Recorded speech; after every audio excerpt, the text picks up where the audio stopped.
I had an experience some years ago. I think it was in 1990, August of 1990. It happened to be with my wife. We had the good fortune of spending 6 days in the Boundary Waters together, and it happened to fall over her birthday, which is August 8th.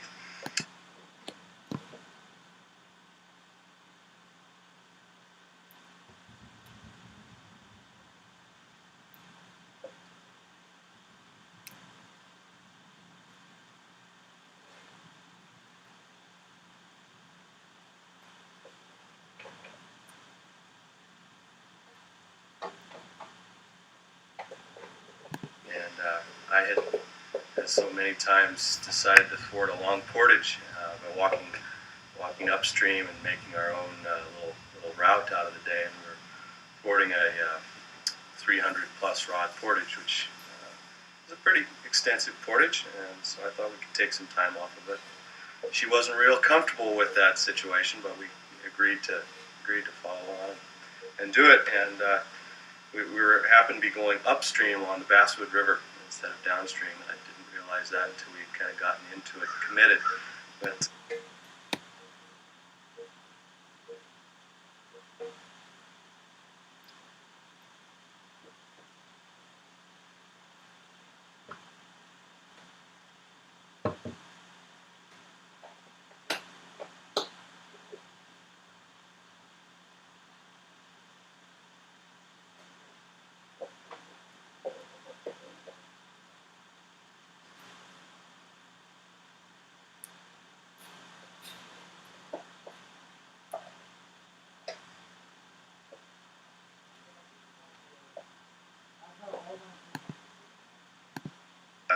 the the the portage consisted of like pushing the canoe up a series of small falls and kind of lining around some rapids and we made our way. At some points had to take bags out of the canoe and fishing rods and whatever else miscellaneous gear that we had, and make our own paths through the woods, which proved to be pretty tough, as you know if you've spent some.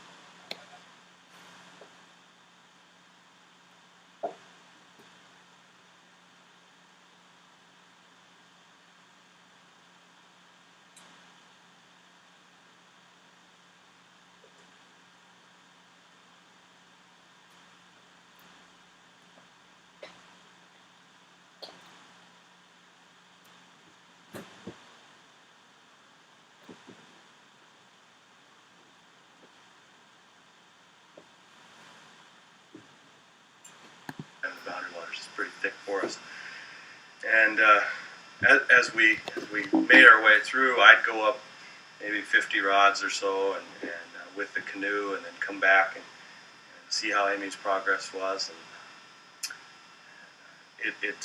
we probably spent three and a half, 4 hours. And when we started this adventure, it was right around lunchtime. So 2 hours into it, the frowns and the long faces started to show up and remind you that it was her birthday.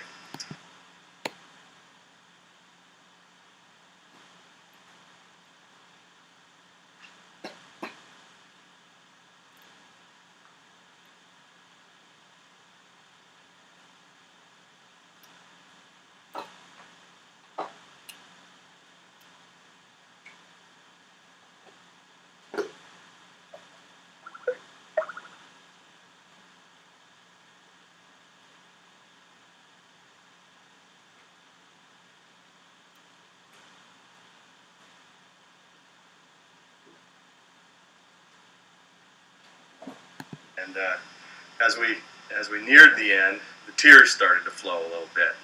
And when I'd come back and I'd reassure and try and say, "Come on, honey, this is a good day, and any day in the Boundary Waters is a good day, no matter what the adversity or inclemency it is." Um, and as we showed up toward the headwaters where the river begins from the larger body of water, we just finished, kind of had come out into the opening. There was a lot of relief and kind of soothing wounds in the water, kind of.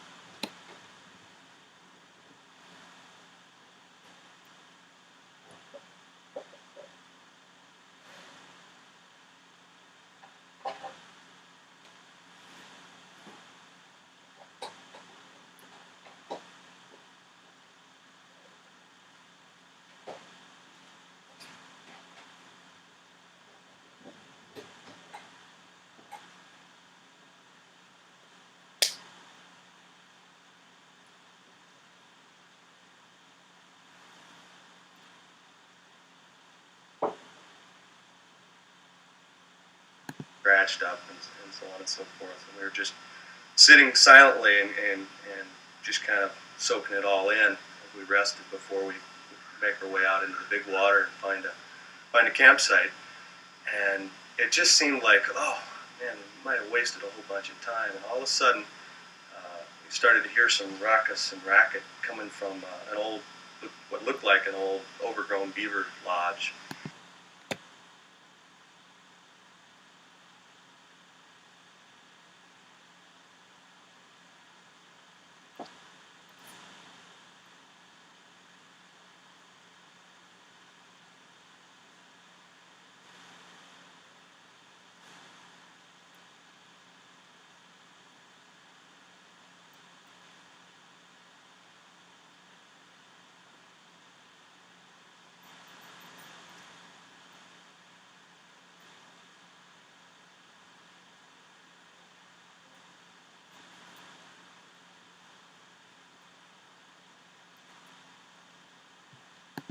Off on the side of this little nook where we were sitting, and we started hearing these little chattering sounds. And sure enough, the grass was moving, and we both were keenly interested in what was going on there. And all of a sudden, some otters started showing up and moving around and frolicking, literally playing with one another on top of the beaver lodge and around. And then they didn't know we were there at first, and then we kind of decided we started moving around, and then they.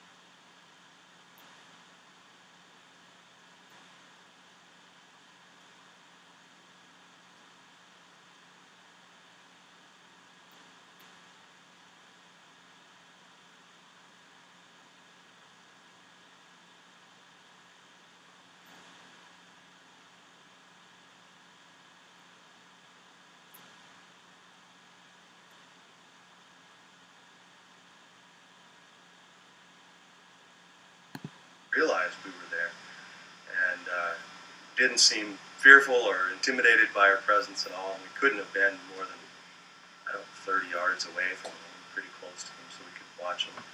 So we decided it was time to move on, and we had some really, we kind of felt like that was a neat way to end that trying experience.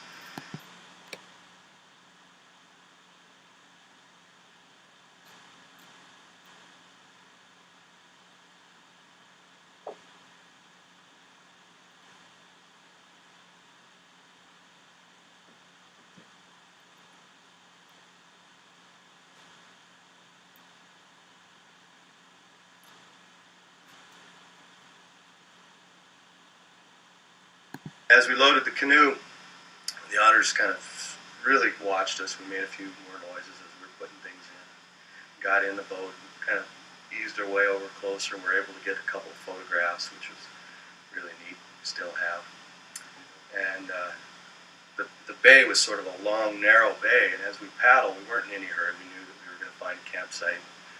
The sun was starting to set, and it was really quite peaceful.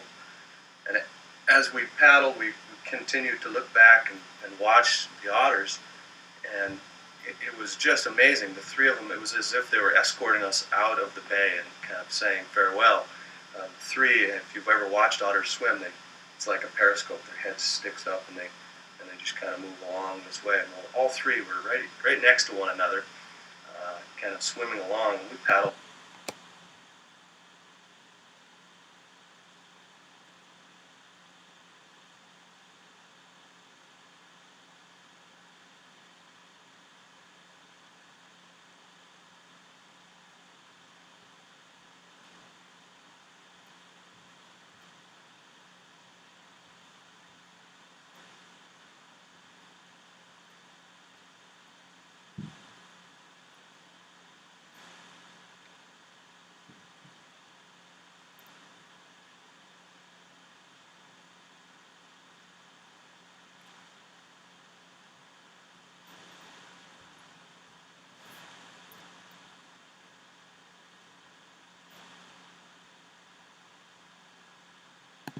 slow. We weren't in a hurry because we were just marveling at this experience, and not sure why it was happening, but we were happy by it nonetheless. And as we just about turned around the corner, we looked back, and there was a big sloping piece of granite, a rock of some sort that was there, and the otters all climbed up on that, and three of them sat. The three otters that were watching us sat, and just kind of, it was like they were just watching, and if they had, the will to do, they were saying, have a good day.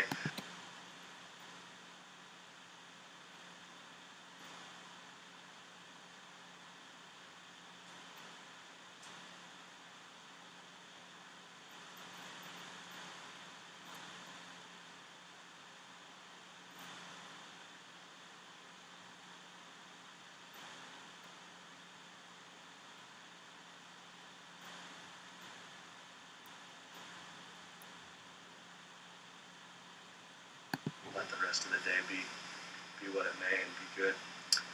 And so we turned around the corner, and sure enough, there's a gorgeous campsite right there. We had everything kind of all laid out inside. Amy decided we put up the tent as we do. We kind of get everything dialed in first, and then worry about dinner after that. And she said, "I'm going to go get some rest." And went in and took a rest. And right about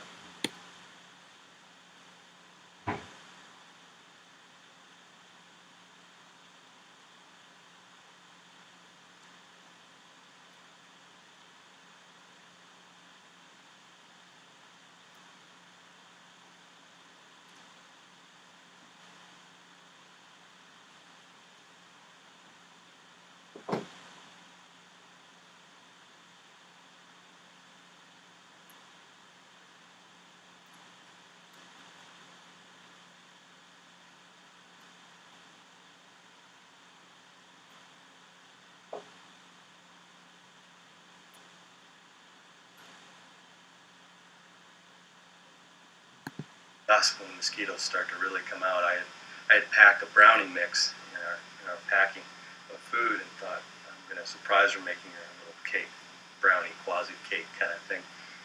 And as I forded mosquitoes and tried to make this cake on a sputtering stove, and had a little fire on top of the pot lid, and had the baking kind of thing going on, I was just absolutely overwhelmed by mosquitoes. I mean, it was just one of those nights.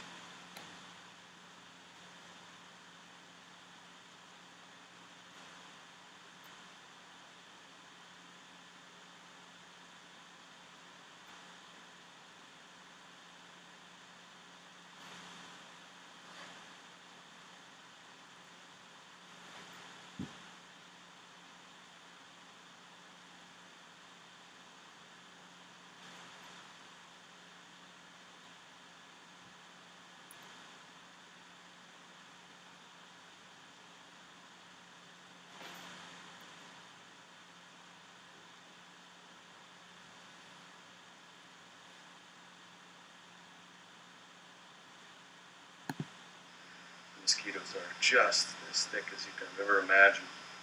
And right as I had finished everything up, and I thought, okay, I'm going to surprise her, I said, "Amy!" And I didn't get a response. "Amy!" No response. I thought, okay, I'll just start singing Happy Birthday. And as I cracked into Happy Birthday, I just started singing the little birthday ditty as I walked over, and I got to the vestibule of the tent, thought I heard something, stopped singing, and sure enough, there was, she's snoring away, and so the birthday adventure kind of ended in that way. But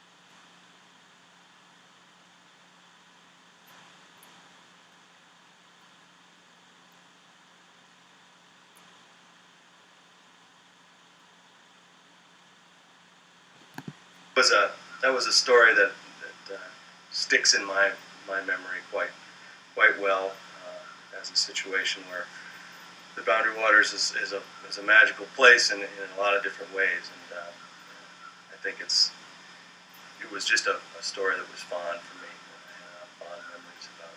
I wanted to share that.